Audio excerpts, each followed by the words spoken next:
السلام علیکم ورحمۃ اللہ وبرکاتہ۔ الحمدللہ، ایک نئی صبح، ایک نئی امید اور ایک نیا موقع ہمارے سامنے ہے۔ صبح کی یہ تازگی، سورج کی یہ روشنی اور ہلکی ہلکی ہوا ہمیں پیغام دے رہی ہے کہ یہ دن علم اور نیکی کے کاموں کے لیے وقف ہونا چاہیے۔ یہ لمحے جو تیری حیات میں ہیں، یہ لمحے جو تیری حیات میں ہیں، انہیں خوبصورت بنا دے ذرا۔ آئیے اس حسین صبح کا آغاز اللہ تعالیٰ کے پاک کلام سے کرتے ہیں، کیونکہ قرآن مجید وہ روشنی ہے جو اندھیروں میں راستہ دکھاتی ہے۔ میں دعوت دوں گی عافیہ صدیقی کو کہ وہ تلاوت قرآن پاک سے ہماری روح و دل کو منور کریں۔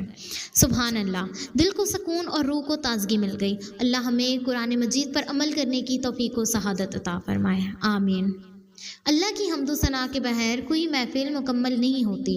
وہی ہمارا خالق، ہمارا رازق اور ہمارا محافظ ہے۔ آئیے حمد باری تعالیٰ سنتے ہیں، جس کے لیے میں دعوت دوں گی سبحان احمد کو۔ واہ، کیا خوبصورت کلام تھا۔ اللہ ہمیں ہمیشہ اپنے ذکر میں مصروف و مشغول رکھے، آمین۔ اب آئیے اس ذات مبارکہ کی تعریف میں نعت رسول مقبول صلی اللہ علیہ وآلہ وسلم سنتے ہیں، جن کی محبت کے بغیر ایمان مکمل نہیں ہوتا۔ میں گزارش کروں گی ہانیہ احمد سے کہ وہ نعت شریف پیش کریں۔ ماشاء اللہ، دل خوش ہو گیا۔ اللہ ہمیں نبی کریم صلی اللہ علیہ وآلہ وسلم کی سیرت پر چلنے کی توفیق عطا فرمائے، آمین۔ ہر دن ہمیں کچھ سکھانے اور آگے بڑھنے کا موقع دیتا ہے۔ آئیے آج کا ایک خوبصورت قول سنتے ہیں جو ہماری زندگی میں ایک نیا عزم پیدا کرے گا۔ میں دعوت دوں گی کشف زین کو کہ وہ آج کا قول زریں پیش کریں۔ کیا خوبصورت بات کہی گئی ہے۔ ہمیں چاہیے کہ ان الفاظ پر عمل کریں اور اپنی زندگی میں مثبت تبدیلیاں لائیں۔ اللہ کی رحمت کے بغیر کوئی کامیابی ممکن نہیں، اسی لیے دعا سب سے بڑا ہتھیار ہے۔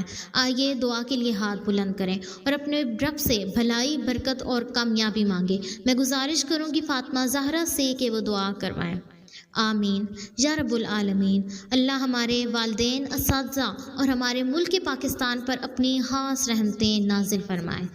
آخر میں ہم سب مل کر پاکستان کو قومی ترانہ پڑھیں گے، جو ہمارے ملک کی پہچان اور ہماری قومی وحدت کی علامت ہے۔ آئیے سب احترام کے ساتھ کھڑے ہو جائیں اور پوری عقیدت سے قومی ترانہ پڑھیں۔ یوں ہماری آج کی صبح کی یہ بابرکت مجلس اپنے اختتام کو پہنچی۔